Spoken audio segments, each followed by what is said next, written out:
Hi, I'm Katie. Welcome to my channel, Create It to Create. This is just going to be a really short tutorial on how to cast on. It's mainly for the new knitters in my Blanket of Knowledge knit along, just to kind of give them a refresher of what we're doing.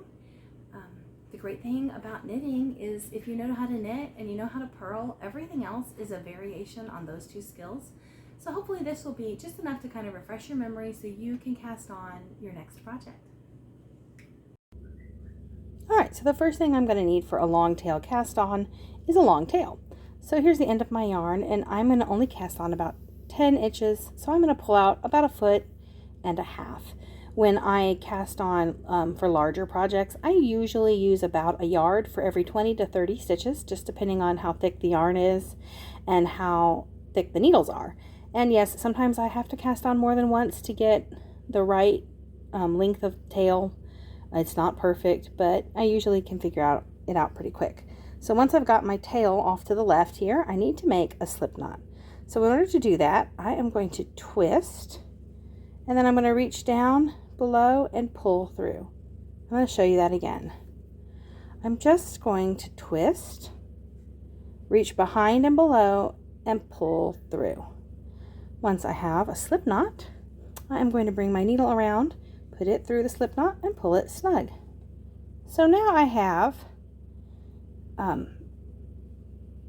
my slip knot with the tail yarn toward me, the working yarn that's attached to the ball toward the wall. I'm sorry, the camera's having trouble staying in focus. I apologize for that. And I am now going to show you what I do to cast on.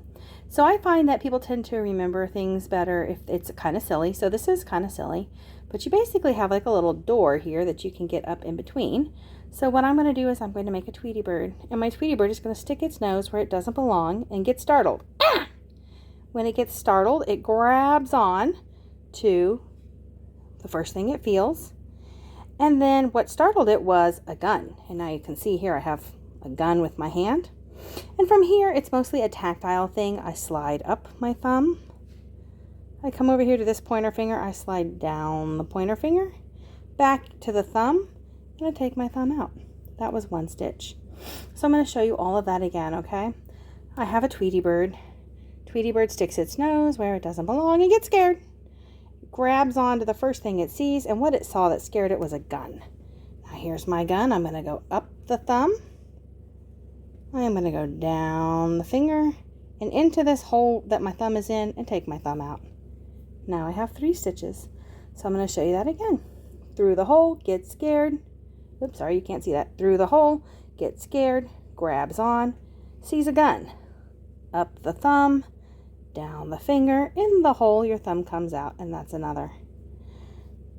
We'll just do a couple more so you can kind of see the fluidity of the motion. And that's all there is to it. Another option for casting on, if that's difficult for you, is called the knitted cast on. Now the knitted cast on is nice because it uses something you already know how to do. You already know how to knit.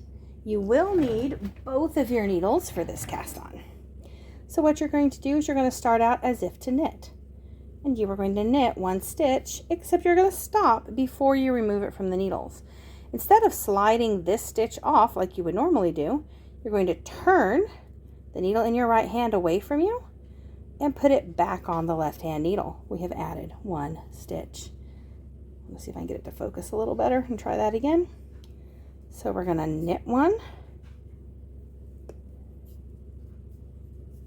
And instead of off jumps Jack, we're going to turn away from us and slide that stitch we just made back on the needle. I'm going to show you that one more time. I don't know if I can get it to focus a little better. We're going to knit 1.